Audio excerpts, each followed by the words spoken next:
마태복음 1장 1절부터 17절 말씀 함께 읽었습니다. 마태복음은 예수님께서 구약의 예언들을 성취하시고 오신 메시아이심을 말씀하는 책입니다. 특별히 예수 그리스도가 아브라함의 가계에서 시작해서 다윗 왕의 자손으로 오신 분이심을 강조하고 있습니다.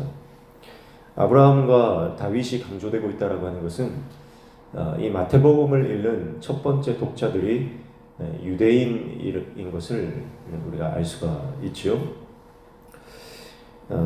예수님은 다윗 언약의 성취자이십니다. 그래서 하나님께서 다윗 왕에게 언약하신 그 언약의 성취가 드디어 예수 그리스도를 통해서 이루어진다는 것이죠. 그래서 예수님께서 이 땅에 오셔서 왕으로 이 땅을 영원히 통치하실 것이다 라고 하는 큰 주제가 마태복음 안에 흐르고 있다라고 하는 것을 우리는 알 수가 있습니다.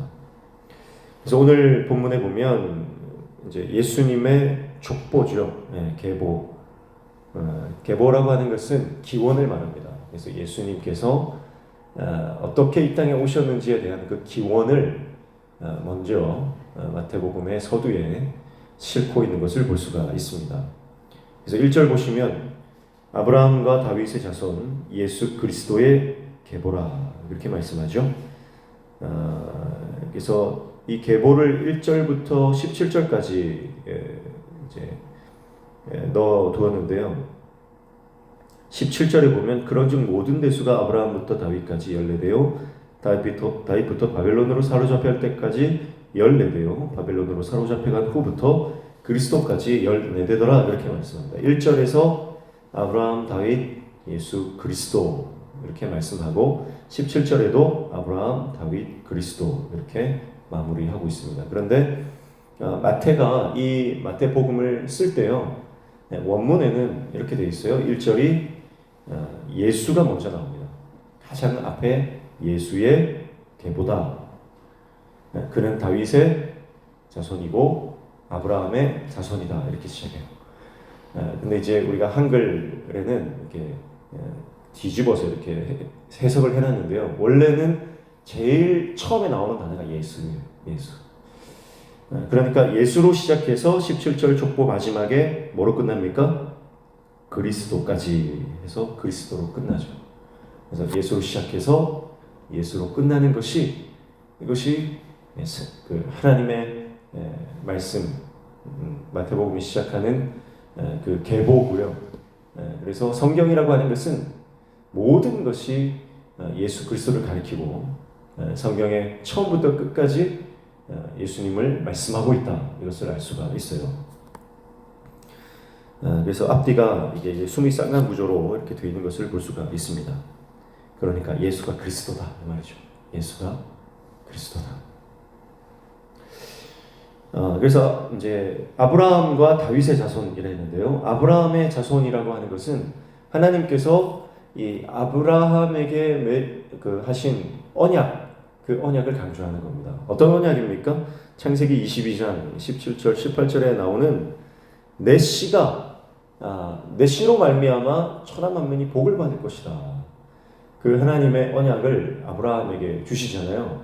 그래서 그 씨라고 하는 것이 단수로 되어 있거든요. 그래서 사도 바울은 그 씨가 갈라디아서 3장 6절에 그 씨가 바로 예수 그리스도다. 분명히 사도 바울이 3장 16절에 말씀했죠. 갈라디아서. 그러니까 마태는 예수가 아브라함의 씨로 예수로 말미암아 천하 만민이 복을 받을 것이다 라고 하는 것에 집중합니다. 예수님께서 이 땅에 오셔서 그분이 구약을 성취하신 메시아이시고 그분으로 말미암아 아브라함의 언약이 비로소 성취된다. 그래서 천하 만민이 예수님 때문에 복을 받게 될 것이다 라고 합니다. 사실 유대인들에게 아브라함이라고 하는 것은 믿음의 조상으로 가장 중요한 인물 가운데 한 명이잖아요. 그래서 아브라함의 그 언약을 상기시키고 있습니다. 두 번째는 다윗이죠. 다윗은 사무엘하 7장에 우리가 살펴봤지만 하나님께서 다윗과 언약을 맺으실 때에 다윗의 왕위가 영원하게 될 것이다. 너로부터 나온 그 씨로 말미암아서 다윗의 그 왕위가 영원히 견고해질 것이다. 이렇게 말씀을 했는데요. 그 씨가 바로 예수 그리스도다라고 하는 것을 마태가 선언하는 것입니다. 그래서 다윗의 왕위가 어떻게 영원히 견고한가 이렇게 볼 수 있잖아요. 왜냐하면 솔로몬 이후에 점점 쇠락의 길을 걷고 다윗의 왕위가 영원하지가 않거든요.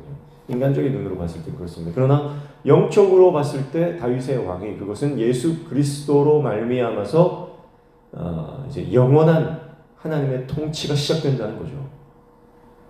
그래서 예수가 백성을 영원히 통치하실 왕이라고 하는 사실을 이제 마태가 선포하고 있다. 이렇게 우리가 보는 것입니다. 그래서 예수와 다윗, 아브라함의 이 관계, 그리고 그 안에서 하나님께서 언약하신 그 언약이 드디어 예수님이 이 땅에 오심으로 성취되는 것을 마태가 말씀을 하고 있습니다.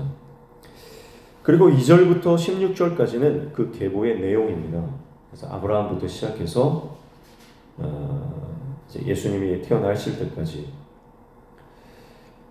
쭉 누가 누구를 낳고 이렇게 쭉 나옵니다. 첫 번째, 우리가 누가 누구를 낳았다 여기에서 무슨 의미가 있느냐 이렇게 처음에는 그렇게 생각했지만 지금은 이제 우리가 여기에 관한 설교를 많이 들었기 때문에 여기에 이 족보가 굉장히 큰 영적인 의미가 있고 이 족보 한 사람 한 사람을 이렇게 볼 때마다 굉장히 감격이 되고 우리가 특별히 앞서서 살펴봤던 그 인물들이 등장할 때면 굉장히 감격적으로 이 족보를 보게 된다라고 하는 것이죠. 대표적인 몇 가지를 살펴보면요. 2절에 보면 아브라함이 이삭을 낳고 이삭은 야곱을 낳고 야곱은 유다와 그 형제들을 낳았다. 이렇게 할 때 이삭이 에서가 아니라 야곱을 낳았다라고 하는 대목입니다. 그리고 성경에 보면 장자의 승계가 원래는 원칙이지만 그 장자가 그 대를 잇지 않고 그 밑에 있는 형제가 대를 잇는 경우가 있죠. 우리가 직전에 살펴봤던 르우벤 지파도 그렇습니다. 르우벤 지파는 원래는 장자지만 유다에게 그 영적 장자의 권위가 넘어갔다 그랬죠. 오늘 여기 나오는 야곱도 그렇습니다. 야곱도 원래는 에서가 장자지만 야곱에게로 그 장자권이 넘어갔죠. 전적인 하나님의 선택과 개입입니다. 하나님께서 은혜를 받을 만한 자에게 그리고 은혜를 사모하는 자에게 하나님께서 그 은혜를 주신다라고 하는 하나님의 전적인 개입과 하나님의 선택을 우리 살펴볼 수 있는 것이고요. 그리고 이 족보에 나오는 5명의 여인들의 이름을 보면서 유대 족보에 여인들의 이름이 들어가는 것은 굉장히 이례적이다라고 하는 것이죠. 그럼에도 불구하고 이 여인들이 이 족보에 포함되어 있다라고 하는 것입니다. 그 중에서 특별히 이 마리아를 제외한 모든 여인들은 이방 여인들이다라고 하는 사실이에요. 이방 여인들. 이 이방 여인들을 이 족보에 싣고 있다라고 하는 것은 굉장히 우리에게 큰 의미를 줍니다. 구원사를 잇는 결정적인 역할을 한 선택받은 여인들, 그들은 이방인들이었습니다. 그래서 우리아의 아내, 우리아도 햇사람이잖아요. 햇사람, 우리아. 그래서 하나님의 선택이라고 하는 것은요, 혈통에 따라 선택하는 것이 아니다. 그들의 믿음을 보시고 구원하신다. 그래서 우리가 볼 수 있습니다.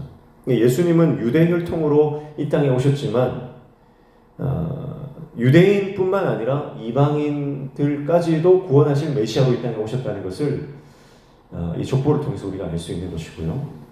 그리고 우리의 구원은 어떤 가게의 혈통이 아니라 바로 믿음을 통해서 구원을 받는다라고 하는 것을 이 족보를 통해서 알 수가 있습니다.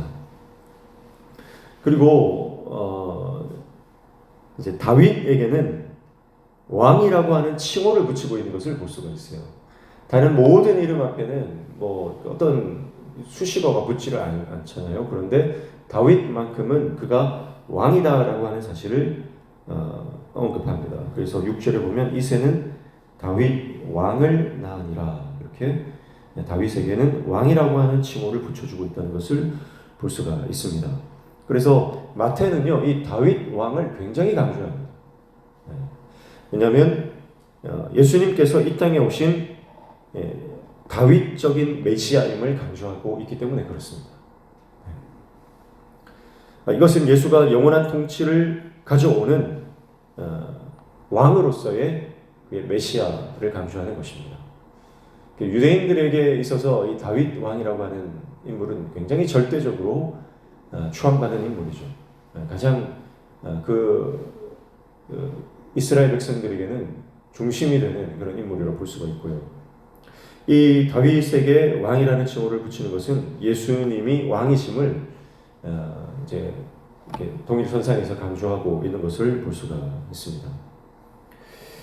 그 외에도 여러 가지 이 족보를 통해서 우리는 많은 그 교훈과 또 그 메시지를 발견해낼 수가 있는데요. 우리 오늘 대표적인 이런 한 세 가지 정도 살펴봤습니다. 그리고 17절에 보면 이 계보가 요약되고 있죠. 그런즉 모든 대수가 아브라함부터 다윗까지 14대요, 다윗부터 바벨론으로 사로잡혀 갈 때까지 14대요, 바벨론으로 사로잡혀 간 후부터 그리스도까지 14대더라, 이렇게 말씀합니다. 그러니까 아브라함부터 다윗까지, 그리고 다윗부터 바벨론 포로기까지, 그리고 예수 그리스도가 나기까지 세 파트로 이렇게 나눴어요. 그리고 그 대수가 14대로 이렇게 나누어 놓은 것을 볼 수가 있습니다. 그러나 실제적으로는요, 역사적으로 봤을 때는 14대가 아니거든요.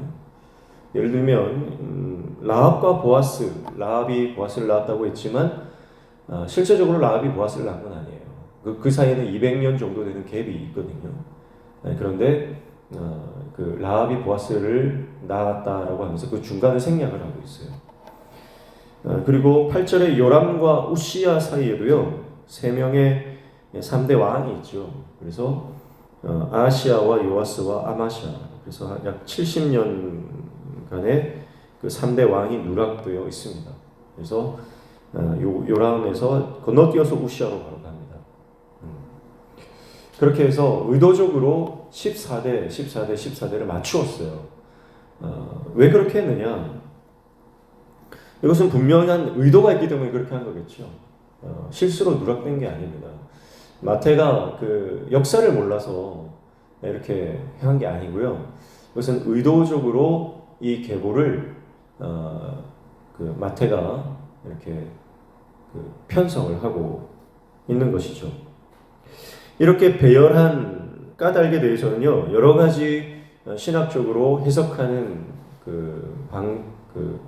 방법이 있는데, 그 중에서 가장 유력하고 가장 많은 학자들이 인정하는 해석은 이것을 수비학적으로 해석하는 것입니다. 수비학이라고 하는 것은 이 히브리어에는요, 그 알파벳마다 고유의 숫자가 있거든요. 다윗이라고 하는 그 히브리어 단어를, 그 단어가 3개예요. 그 3개를 하나하나 떼서 보면요, 464예요. 그래서 더하면 14가 됩니다. 그러니까 14라고 하는 숫자를 들으면 그 수비학, 히브리어를 잘 아는 유대인들 입장에서는 14라고 하는 숫자를 들으면 다윗이 딱 생각나는 거예요. 우리는 지금 그 의미를 잘 모르지만 당대에 살아가던 유대인들에게 다윗은 14입니다. 14 그러면 다윗이 딱 떠오르게 되어 있어요. 그러니까 마태가 의도적으로, 그러니까 마태가 지금 강조하는 인물이 누구라 그랬어요? 다윗이라 그랬죠. 다윗에게는 왕이라는 칭호를 붙이고, 그리고 아브라함과 다윗의 그 자손으로 예수님이 이 땅에 오셨다라고 하는 것을 강조하는 거예요. 그래서 14대를 맞추면서 결국은 이 땅에 유대인들이 기다리는 메시아는 제2의 다윗이거든요. 다윗 왕과 같은 왕이 다시 나타나서 이 땅을 회복시킬 것이다라고 하는 그 메시아 사상이 유대인들에게는 깔려 있거든요. 그래서 끊임없이 그 메시아를 기다리는데 그 메시아는 다윗과 같은 인물이에요. 그러니까 마태가 그렇게 다윗을 기다리는 제2의 다윗, 그 메시아를 기다리는 유대인들에게 예수가 그 메시아다. 그것을 말씀하는 거예요. 그래서 그 대수를 14대로 맞추고 있다라고 하는 것입니다. 마태복음은 그렇게 예수님께서 이제 구약의 예언들을 성취하신 하나님의 구약의 말씀들이 이제 예수님을 통해서 완전히 성취되고 그분을 통해서 하나님의 나라가 이 땅에 임하고 그 하나님의 나라를 통치하고 다스리실 왕으로서 이 땅에 오신 하나님의 그 메시아라.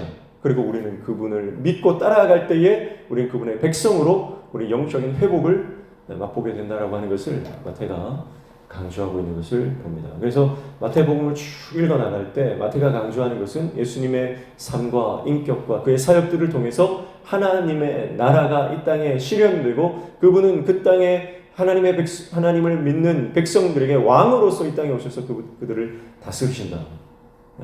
그리고 그분을 통해서 천하 만민이 복을 받는다라고 하는 것을 말씀하고 있습니다. 그래서 마태복음 읽어나갈 때 우리가 그 마태의 그 중심 주제 그것을 염두에 두고 읽어나가시면 되겠습니다. 함께 기도하겠습니다. 우리를 다스리시는 왕이신 예수님, 우리의 삶을 우리가